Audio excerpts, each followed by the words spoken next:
Arsenal versus Bayern Munich in the Champions League. And so we're recording this on Tuesday morning. Right now, the table would suggest that Arsenal and Bayern are the two best teams in Europe. Bayern first, Arsenal second. Same goal difference. Arsenal are only below them on goals scored. And look, I mean, Arsenal fans know better than anybody else what Bayern Munich can do. Lots of horrible experiences against them down the years, and they've been very nearly a winning machine they have been a winning machine under Vincent Company this season. Just the one draw and I think 17 wins in all competitions, 6-2 win at the weekend. But given the form that Arsenal are in, the options that we just spoke about, what happened at the weekend, is it fair to say that this is the most confident you've ever been before a game against Bayern Munich?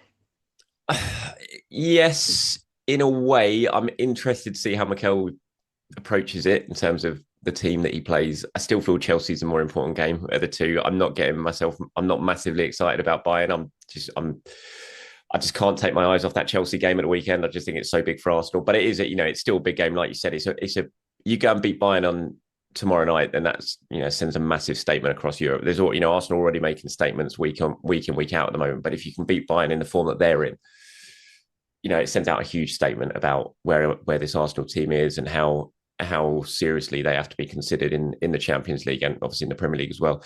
So it is a big, big game. And Bayern have kind of little brothered Arsenal for a long, long time now, and it's been horrible. It's just been horrible result after horrible result, almost with that sort of patronising rub on the head from Bayern every time they come up against Arsenal. It'd be nice to end that run against them and get one over them and put on a dominant display and really send out a message. So I would really like to beat them, I have to say. But I do think out the two games, the Chelsea game has to take preference in my mind. I did look at the Bayern game briefly at the weekend, having drawn before the international break, and I looked at their score and they were 2-0 down at home. I was like, oh, here we go. Are they having a little bit of a just in time for the Arsenal game? They're having a little bit of a wobble, and then I looked back a while later and they'd won 6-2. I was like, all right, okay, normal service resumed here. So they've warmed up in style for that game, just like Arsenal did. So it should be an absolute belter of a game. Really, really interesting. Bayern were brilliant against PSG before they had the man sent off in the last round, and so you'd expect they're going to be in full force again on Wednesday night. So yeah, it should be a belter at the Emirates.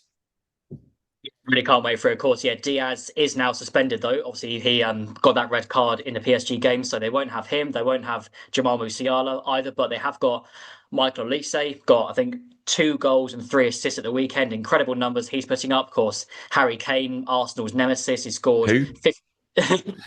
Yeah, sorry, just some odd job. I don't know who he is, but yeah, 15 goals against Arsenal in the past for him. But then again, so we know what Bayern can do up front, but defensively, they've looked a bit shaky recently. They've conceded 2 goals in each of their last in each of the last 2 games. I think only 7 clean sheets from 18 all season, and both of the goals they conceded at the weekend came from corners. Now Arsenal haven't got Gabriel, of course, but even without him, those dead ball situations, is that an area that they can still look to exploit? Yeah, they're going to have to get the delivery a bit better than they put in against Tottenham, though, because there was some unusual deliveries, certainly from Declan Rice. He didn't beat the front man on a corner a couple of times in that second half, which was really, really surprising. So yeah, you have to be better than that delivery wise, but they're still a threat. There was one in the second half. I haven't actually seen a replay of it yet because I was at the other end of the stadium from where I was, but it just looked like it was landed on Timber's head for an open goal in the second half, and somehow the ball didn't go in. I still haven't seen a replay about what happened there, but that was a good delivery from Rice. So you need more of that to really put them under pressure. There's so much attacking talent on that pitch. You would think this shouldn't be a game that's going to be decided by set pieces. You talked about Elise there. You've got the narrative of Elise and Eze next to each other. On opposite teams playing against each other. That should be an interesting one. I was gutted when Elise left. I wanted him at Arsenal so much when he was at Palace. Although I was scared he was going to go to Chelsea. So in a way, I was kind of relieved when Bayern came in for him and got that deal done because I didn't want to see him at Chelsea. But I just think he's a brilliant player.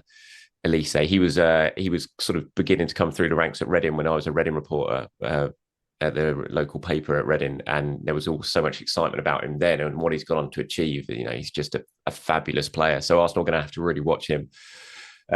So yeah, I don't see it being a game decided by set pieces. Maybe there might be one, but I think there's so much attacking quality on that pitch on Wednesday night. I think it'll be it'll be open play that does it. And you see Arsenal scored more goals in open play in November than any other team. Yeah, So yeah. quickly, those open play tables that we were seeing, goals from open play, they've disappeared. I put it out yesterday, it disappeared faster than the Tottenham fans in the away end That was the on tweet, yeah.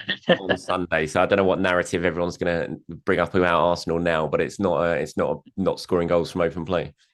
Yeah, something about Arteta being out of his technical error. I think that's going to be the next narrative. Yeah, there you go. But I saw, yeah, Thomas Frank was slightly out of his as well. So, where are Jamie Carragher and Gary Neville about that? But anyway, yeah, as I was saying, well, you were saying actually about the team news. So, yeah, we are doing this on Tuesday morning. So by the time this goes out, we'll likely know whether Odegaard and Gyökeres will be involved. I mean, Odegaard, there is hope. He gave his own update at the weekend saying that he was like on the cusp. Arteta said he's on the cusp, so wait to see there. But you were saying there Chelsea is the bigger game in your eyes. So would you be considering some rotations for this one? Maybe the likes of Martinelli, Madueke, or even say Lewis Skelly? I think you have to rotate a little bit. I mean, it's Mikel Arteta, so he's not going to do massives. I know there'll be lots of Arsenal fans, and I know there are definitely actually lots of Arsenal fans saying massively rotate for this one. Chelsea is the bigger game. We're in it. We're already going to qualify in the Champions League. It doesn't matter too much if we lose this game. There's absolutely no way on earth Mikel Arteta will look at it like that. It just won't. He can't. He won't do something. But I think he has to make some changes. I would absolutely rest the fullbacks. I think I'm crying out for Jurrien Timber to be rested. He was brilliant again at the weekend, but he's playing so much football. He played all 3 games in the week before the international break. He played twice for Holland during the international break. He's played again against Tottenham. He's definitely going to play against Chelsea. It just feels like the perfect occasion to rest him and to start Ben White. But Ben White seems so on the fringes of things. Like I was at the press conference last week and I asked Mikel about Ben White, and I was kind of surprised by his answer. It wasn't, I thought it'd be more about sort of minutes and injuries and just bringing him back easy and making sure he's ready. But the answer was more like, well, he's just got to earn his place back in the team. So we can't do that if you're not giving him any minutes to sort of show that he's worth that. So I'm very worried about Timber. He's just playing a lot of football. So I would definitely bring in White, my personal view. And I'd play Lewis Skelly, I think, and give Calafiori a rest. Calafiori looked hopefully just, knackered at the end of the game against Spurs, but he did limp off towards the end. So I would certainly be playing Lewis Skelly and giving him a bit of a rest. You've got Martinelli available now. You've got Madueke available. Can you do something there? Rest Trossard at least. One of the 2 wide men. I don't think there'll be more than that. I'd say 3 changes is probably the max that we'll see. But I could certainly see the argument for others saying, change 4 or 5. But I think Mikel probably 3.